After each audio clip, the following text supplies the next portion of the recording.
Assalamualaikum warahmatullahi wabarakatuh. Sahabat yang dirahmati Allah Subhanahu wa Ta'ala, tidur bukan hanya aktivitas untuk mengistirahatkan tubuh, tetapi dalam Islam, tidur bisa menjadi ibadah yang bernilai pahala. Islam telah mengatur berbagai aspek kehidupan, termasuk adab-adab tidur agar kita bisa tidur dengan tenang dan mendapat berkah dari Allah. Jadi di video kali ini kita akan membahas adab-adab tidur yang baik dalam Islam, cara agar tidur menjadi amal ibadah, dan juga berbagai manfaat dari adab tidur yang diajarkan oleh Nabi Muhammad SAW. Mari kita sama-sama simak penjelasan berikut ini. Yang pertama, membersihkan diri dan berwudu sebelum tidur. Dalam hadis riwayat Bukhari dan Muslim, Rasulullah SAW bersabda, "Jika kamu hendak tidur, maka berwudulah sebagaimana wudu ketika hendak sholat." Dengan berwudu sebelum tidur, tubuh kita dalam keadaan bersih, dan jiwa kita pun lebih tenang. Wudu dapat membantu membersihkan dosa-dosa kecil yang kita lakukan sepanjang hari, sehingga tidur kita lebih damai. Selain itu, tidur dalam keadaan berwudu juga membuat kita lebih mudah terhindar dari mimpi buruk atau gangguan setan. Jadi, sebelum naik ke tempat tidur, sempatkan untuk berwudu dan membersihkan diri. Yang kedua, tidur menghadap ke arah kanan. Rasulullah SAW mengajarkan kita untuk tidur dalam posisi miring ke kanan. Dalam sebuah hadis, beliau bersabda, "Berbaringlah di atas rusuk kananmu." Hadis riwayat Bukhari dan Muslim. Tidur miring ke kanan ternyata juga memiliki manfaat kesehatan. Dalam posisi ini, jantung bekerja lebih ringan sehingga kita tidur lebih nyenyak dan tubuh lebih segar saat bangun. Dengan mengikuti cara tidur yang diajarkan oleh Nabi, kita bisa menjalankan sunnah dan mendapat pahala. Ini juga salah satu langkah yang mengingatkan kita akan pentingnya adab tidur dalam Islam. Yang ketiga, membaca doa dan berzikir sebelum tidur. Membaca doa sebelum tidur adalah kebiasaan yang sangat dianjurkan oleh Rasulullah SAW.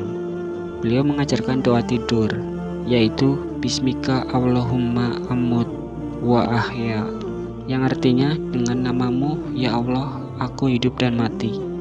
Hadis riwayat Bukhari dan Muslim. Selain doa tidur, ada juga zikir-zikir ringan yang bisa kita baca, seperti ayat kursi, surah Al-Ikhlas, Al-Falaq, dan An-Nas. Berdasarkan hadis dari Aisyah radhiyallahu anhu, Rasulullah SAW membaca ayat-ayat tersebut sebelum tidur sambil meniup kedua telapak tangan dan mengusapkannya ke seluruh tubuh. Zikir sebelum tidur membantu kita mendekatkan diri pada Allah, melindungi dari mimpi buruk, dan menenangkan hati. Dengan berzikir sebelum tidur, kita seakan-akan mengingat Allah hingga terlelap, yang membuat tidur kita bernilai lebih tinggi di sisi Allah Subhanahu wa Ta'ala.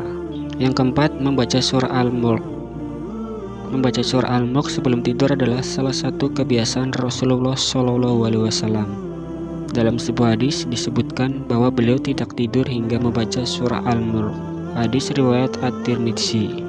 Keutamaan dari surah Al-Mulk adalah untuk memohon perlindungan Allah dari siksa kubur dan keselamatan di akhirat. Jadi dengan membacanya sebelum tidur, kita berharap agar Allah mengampuni dan melindungi kita saat tidur hingga bangun keesokan harinya. Yang kelima, menggunakan tempat tidur yang bersih. Menjaga kebersihan tempat tidur adalah adab yang diajarkan dalam Islam. Rasulullah SAW pernah mengingatkan agar sebelum tidur kita membersihkan tempat tidur terlebih dahulu. Dalam sebuah hadis disebutkan, apabila salah seorang dari kalian hendak tidur, maka kibaskanlah tempat tidurnya. Hadis riwayat Bukhari dan Muslim. Kebersihan tempat tidur bukan hanya sunnah yang baik di sisi Allah, tetapi juga bermanfaat untuk kesehatan kita. Dengan tidur di tempat yang bersih, kita lebih nyaman dan terhindar dari penyakit yang mungkin timbul akibat tempat tidur yang kotor. Yang keenam, tidur tidak terlalu larut malam. Rasulullah SAW menganjurkan umatnya untuk tidur tidak terlalu larut, terutama setelah sholat isya. Tidur terlalu malam bisa membuat kita bangun terlambat dan kesulitan untuk menunaikan sholat subuh. Dengan tidur lebih awal, tubuh mendapat istirahat yang cukup, dan kita bisa bangun di sepertiga malam untuk tahajud atau setidaknya bangun tepat waktu untuk sholat subuh. Tidur lebih awal juga menjaga tubuh dari kelelahan berlebihan yang bisa mempengaruhi kesehatan kita dalam jangka panjang. Yang ketujuh, menghindari tidur tengkurap. Dalam hadis yang diriwayatkan oleh Abu Dawud, Rasulullah SAW pernah menegur seorang sahabat yang tidur tengkurap. Beliau mengatakan bahwa tidur tengkurap adalah posisi tidur yang tidak disukai Allah dan merupakan cara tidur penghuni neraka. Selain itu, secara kesehatan, tidur tengkurap bisa menyebabkan tekanan pada jantung dan sistem pernapasan. Oleh karena itu, menghindari posisi ini adalah salah satu bentuk ibadah kita dalam mengikuti sunnah Rasulullah dan menunjukkan ketaatan kita kepada Allah Subhanahu wa Ta'ala. Yang kedelapan, membaca doa saat bangun tidur. Ketika bangun tidur, disunahkan untuk membaca doa seperti Alhamdulillahillazi ahyana ba'da ma amatana wa ilaihin nusyur, yang artinya segala puji bagi Allah yang telah menghidupkan kami setelah sebelumnya mematikan kami, dan kepadanya kami akan kembali. Membaca doa ini adalah bentuk syukur kepada Allah atas kehidupan yang diberikan kembali kepada kita. Dengan memulai hari dengan doa, hati kita pun akan lebih tenang dan siap menjalani aktivitas dengan niat yang baik.